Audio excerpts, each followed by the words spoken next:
Now, we all know that gratitude is wonderful. It is virtuous. It helps us to see the good things in our life, and it is directly linked to life satisfaction. However, when things aren't going that well, it is sometimes hard to be thankful or to feel like we can find things to be thankful for. I don't think anyone could have possibly been able to anticipate everything that has happened over the last couple months, and I know a lot of people are feeling anxious, they are feeling worried, they are facing significant changes in their life, and they are feeling fearful about the future, which is completely understandable. But it is also why gratitude becomes that much more important. So today we're going to talk about, during these difficult times, how we can learn to both foster and practice more gratitude. Stick around.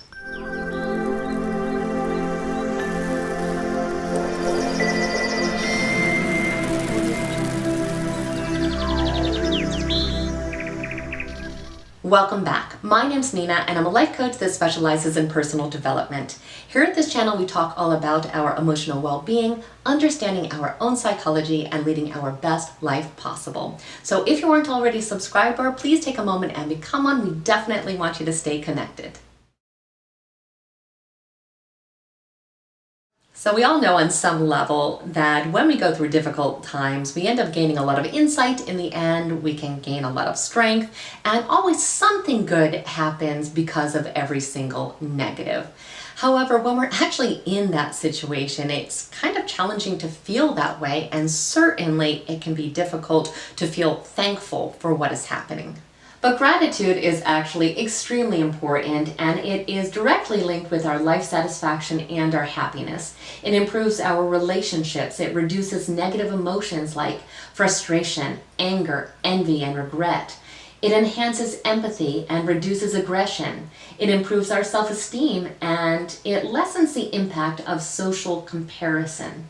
It helps us sleep better and have peace of mind. It increases mental strength, and it allows us to continue to move forward in our life. So that being said, let's go ahead and talk about 12 different ways we can learn to better foster, express, and practice gratitude during these difficult times.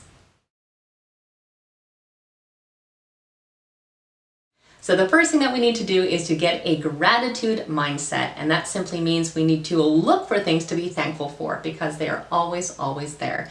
And a lot of times in these challenging situations, we are completely closed off. We are so focused on the negative that we can't possibly see all the positive things that are happening, but they are always all around us. And when we can turn our mindset to a gratitude mindset, we are going to feel a lot happier, because we're going to see that many positive things are always occurring. The second thing that we need to do is to learn to celebrate all the little wins that we have in our life, and usually they just get brushed over, but you know, there are so many things that we should be proud of or be happy about, and it could be that we got something done on our to-do list, or we made that phone call, or you know, we made something great for dinner, whatever it is. But we want to think about these little moments and be excited about them, be happy about them, because that brings our focus again to gratitude and positivity. The third thing that we can do is to remember that we are a survivor. And I know, yes, there are so many things going on right now that is completely overwhelming, and it seems like more things kind of keep getting added into the mix. But we have survived everything we've ever gone through in our life, and we are going to survive anything that gets thrown at us. And when we can sit down and remember that, it makes everything that could possibly happen seem a lot less overwhelming. The fourth thing that we can do is to stop trying to mentally label everything. As humans, we have this habit of labeling things as good or bad, which makes us feel positively or negatively about situations.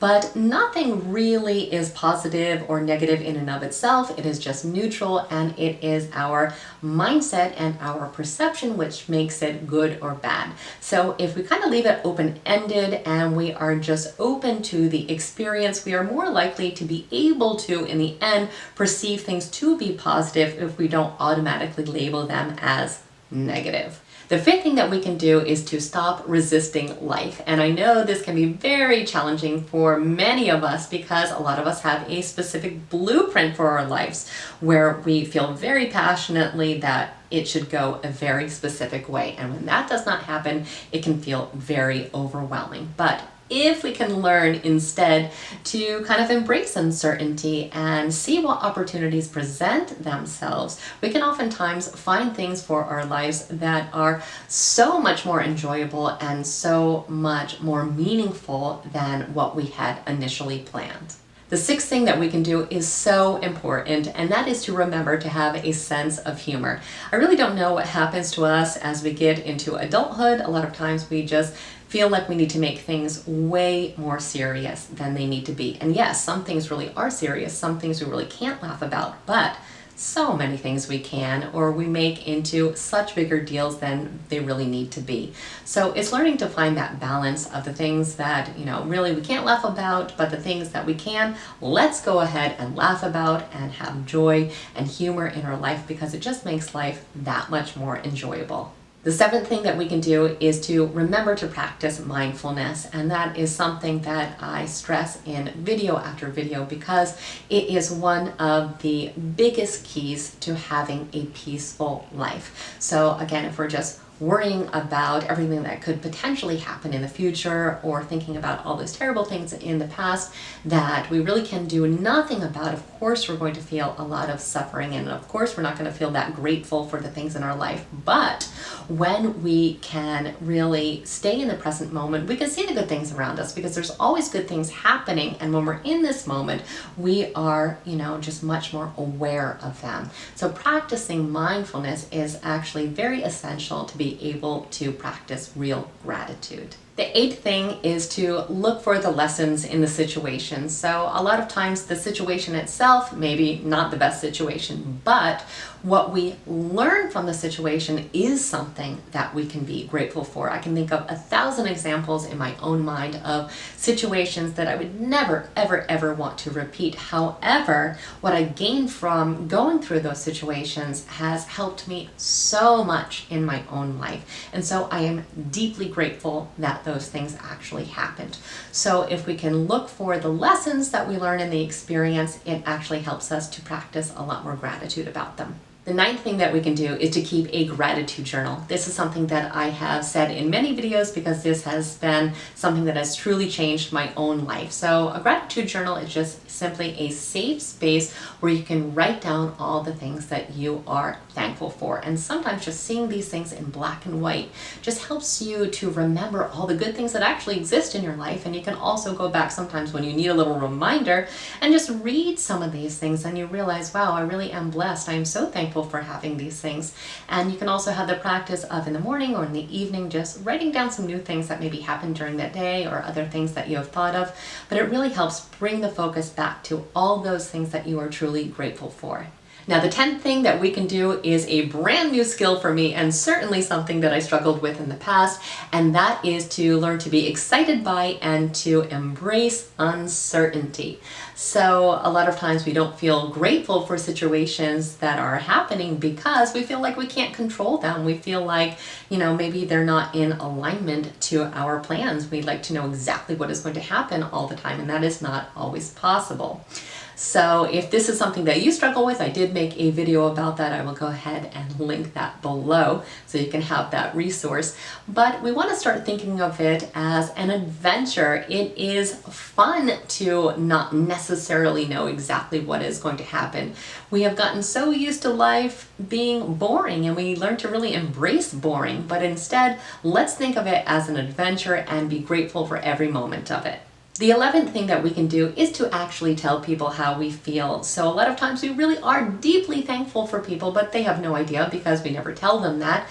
And a lot of times that's because we're too busy. We don't even think to tell people that. But think about the times in your life when people took the time to tell you how much they appreciate you and how meaningful that was for you. So if you could offer that same experience to someone else, it can really be actually life-changing for them.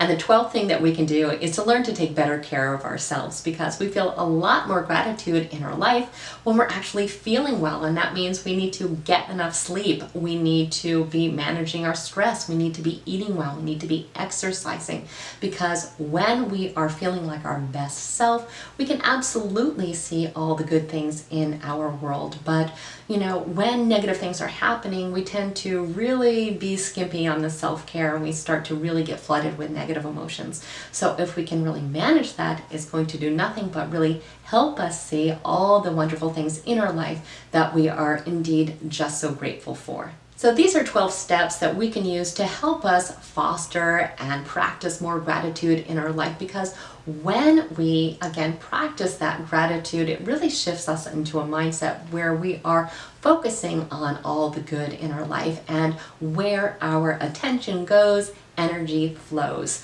So that simply means that our reality is really consisting on all the things that we are focusing our energy on. And yes, this is a difficult time, and it is not really conducive to emotional well-being to push negative emotions away. We do want to actually acknowledge them, but once we've done that, we want to move on and focus our attention on all the amazing, happy, wonderful things in our life. And we have to remember also that this too shall pass. No situation goes on forever and ever and ever. It will have an end, and we will adapt to it. So remember that you are a survivor. You will get through this, and better days are definitely ahead. So I truly hope this video was helpful for you, and if it was, please like it, share it with someone else who may need to hear the same message today. Also, again, if you are not already a subscriber, please take a moment and become one. We definitely want you to stay connected. And I thank you so much for spending time with me today. Have an absolutely amazing day.